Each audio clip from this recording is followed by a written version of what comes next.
I got so much motherfucking design on right now.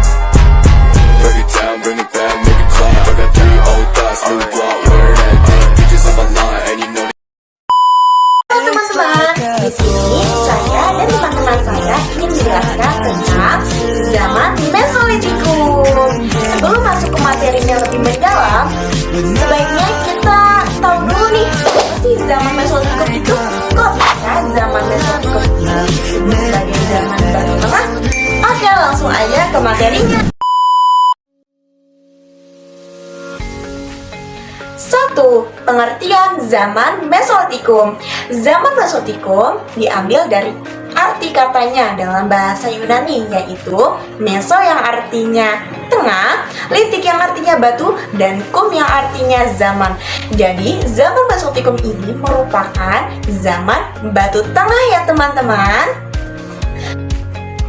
Zaman Mesolitikum ini biasa disebut sebagai zaman batu media atau zaman batu tengah, merupakan periode pengembangan teknologi manusia setelah zaman batu tua yaitu Paleolitikum dan sebelum zaman batu muda yaitu Neolitikum. Mesolitikum ini berlangsung pada masa Holosen ya teman-teman, sekitar 10.000 tahun yang lalu. Berarti ini sudah sangat lama ya teman-teman. Hai, sekarang kita bahas perkembangan zaman Mesolitikum yuk. Jadi, perkembangan pada zaman Mesolitikum lebih cepat dibandingkan pada zaman Paleolitikum. Majunya perkembangan pada zaman Mesolitikum dipengaruhi oleh 2 faktor besar, yaitu 1. Kondisi alam pada Mesolitikum lebih stabil. Jadi, kondisi alam pada zaman Mesolitikum tidak seperti pada zaman Paleolitikum, yang mana pada zaman Paleolitikum, pada masa Pleistosen mengalami zaman glasial, waktu di mana suhu bumi sangatlah dingin, zaman es, dan zaman interglasial, waktu di mana suhu bumi lebih hangat daripada zaman es. Nah, pada zaman Mesolitikum pada masa Holosen, zaman ini sudah tidak mengalami zaman glasial dan interglasial. Jadi, dapat dikatakan kondisi alam zaman Mesolitikum lebih stabil. Manusia purba pada zaman ini tidak hanya fokus mempertahankan hidupnya dari tantangan alam seperti masa sebelumnya, sehingga dapat hidup lebih tenang dan lebih fokus mengembangkan kemampuannya atau kebudayaannya. Lanjut, faktor yang kedua adalah kemampuan otak manusia pada zaman Mesolitikum sudah berkembang karena pada zaman ini telah muncul spesies Homo sapiens atau manusia cerdas. Kapasitas otaknya jauh lebih besar daripada jenis manusia sebelumnya. Manusia jenis ini tidak hanya membuat peralatan untuk kebutuhan sehari-hari, tetapi juga menggunakan akal dan memiliki sifat seperti manusia modern. Karena kemampuan otaknya lebih berkembang, mereka juga mengembangkan kehidupan semi permanen dan memasak masakan secara sederhana. Selanjutnya, materi kehidupan manusia di zaman Mesolitikum. Kehidupan manusia di zaman Mesolitikum tidak jauh berbeda dengan kehidupan manusia di zaman Paleolitikum. Yang pertama, hidup secara berkelompok. Seperti manusia purba umumnya, mereka hidup secara berkelompok untuk memenuhi kebutuhan dan menghadapi tantangan alam. Yang kedua, mulai mengenal pembagian tugas. Pada masa ini, laki-laki memiliki tugas untuk berburu, sedangkan perempuan memiliki tugas untuk mengumpulkan dan meramu makanan serta mengasuh anak-anak di sekitar tempat tinggal mereka. Ketiga, hidup secara semi-sedenter.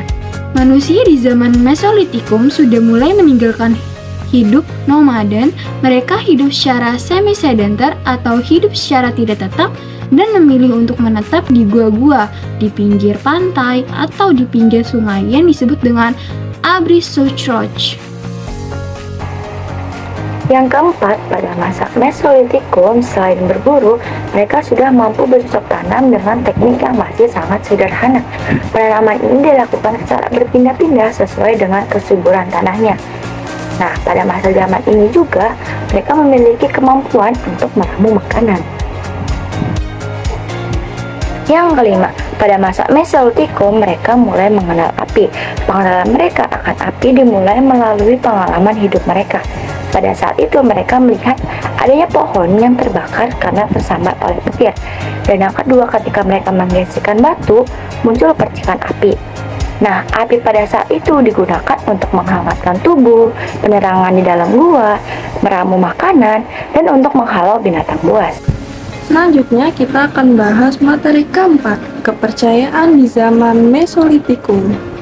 Manusia purba di zaman Mesolitikum sudah mengenal kepercayaan. Mereka menganut dua sistem kepercayaan. 1. Kepercayaan animisme. Kepercayaan animisme merupakan kepercayaan yang memuja roh nenek moyang. Dan yang kedua, kepercayaan dinamisme. Kepercayaan dinamisme merupakan kepercayaan kepada benda-benda tertentu yang diyakini memiliki kekuatan gaib, sehingga benda itu dikeramatkan dan dihormati. Nah, bukti kepercayaan ini terlihat dalam lukisan di Goa Leang-Leang, Sulawesi, berupa lukisan hewan-hewan serta lukisan telapak tangan yang diyakini dapat mengusir roh jahat. Dan lukisan kadal juga dianggap sebagai penjelmaan nenek moyang atau kepala suku dan merupakan lambang kekuatan magic. Saya akan membahas tentang peninggalan atau hasil kebudayaan zaman Mesolitikum. Yang pertama ada kejokan Wodinger atau sampah dapur. Kejokan Wodinger berasal dari kata bahasa Denmark, kejokan yang artinya dapur dan moding yang artinya sampah. Dengan kata lain, kejokan Wodinger adalah sampah dapur atau sampah makanan dari manusia purba di zaman Mesolitikum. Kejokan Wodinger merupakan timbunan kulit siput dan kerang yang menggunung. Manusia purba zaman Mesolitikum saat itu tinggal di tepi pantai dengan rumah-rumah bertonggang. Manusia purba saat itu hidup dari makan siput dan kerang. Setelah isinya diambil untuk dimakan, kulitnya dibuang begitu saja, sehingga dalam waktu lama menjadi bukit kulit kerang. Kejokan Wodinger ditemukan di depan pantai Sumatera Timur Laut, di antara Langsa di Aceh dan Medan di Sumatera Utara. Tinggi bukit kerang ini mencapai kurang lebih 7 meter. Yang kedua ada Abyssosroch, merupakan goa bekas tempat tinggal manusia purba di zaman Mesolitikum. Abyssosroch ditemukan pertama kali pada tahun 1928 sampai 1931 di Goa Lawa oleh Dr. Van Steen Kallenfels. Abyssosroch sebenarnya hanyalah sebuah curug di dalam batu karang yang cukup untuk memberikan perlindungan dari panas, hujan, dan serangan binatang.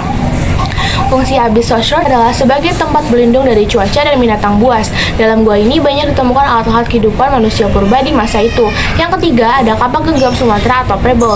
Dalam kejokan Wodinger ditemukan pula kapak genggam yang ditemukan di sepanjang pantai timur Sumatera. Kapak ini disebut sebagai kapak genggam Sumatera.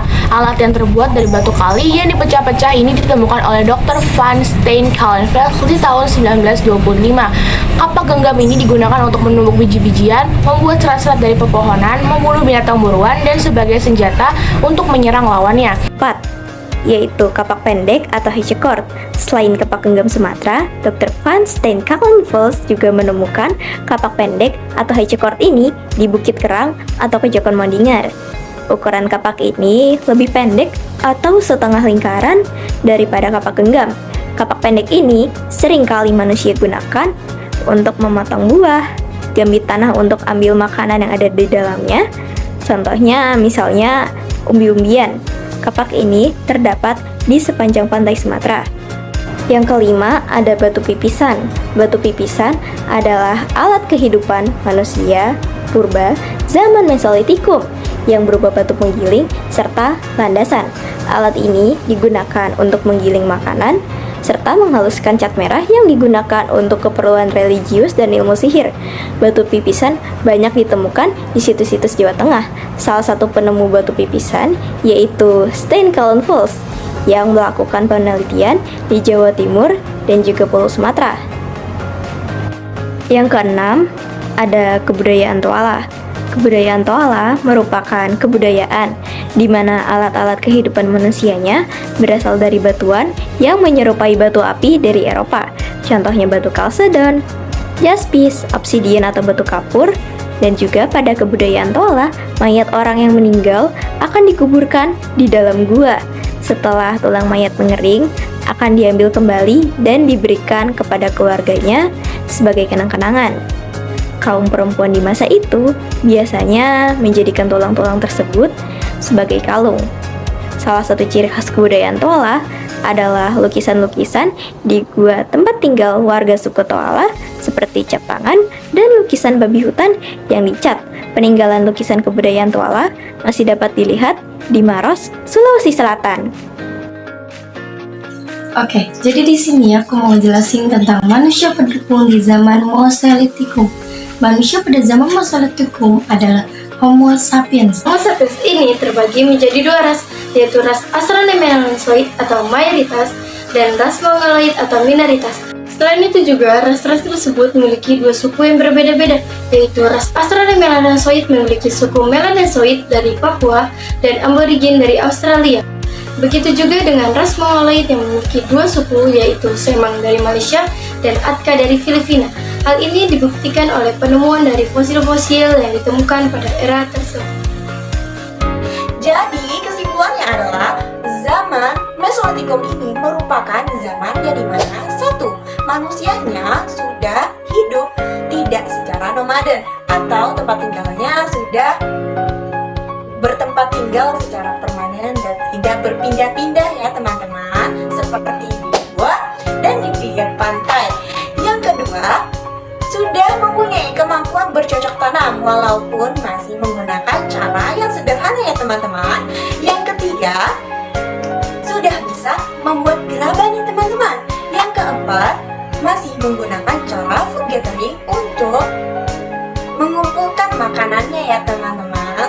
Yang kelima, alat-alat yang digunakan pada zaman Mesolitikum masih sama seperti zaman Paleolitikum nih teman-teman, masih menggunakan batu dan masih kasar ya teman-teman. Dan yang keenam, ditemukannya sampah dapur. Nah, itulah materi zaman Mesolitikum.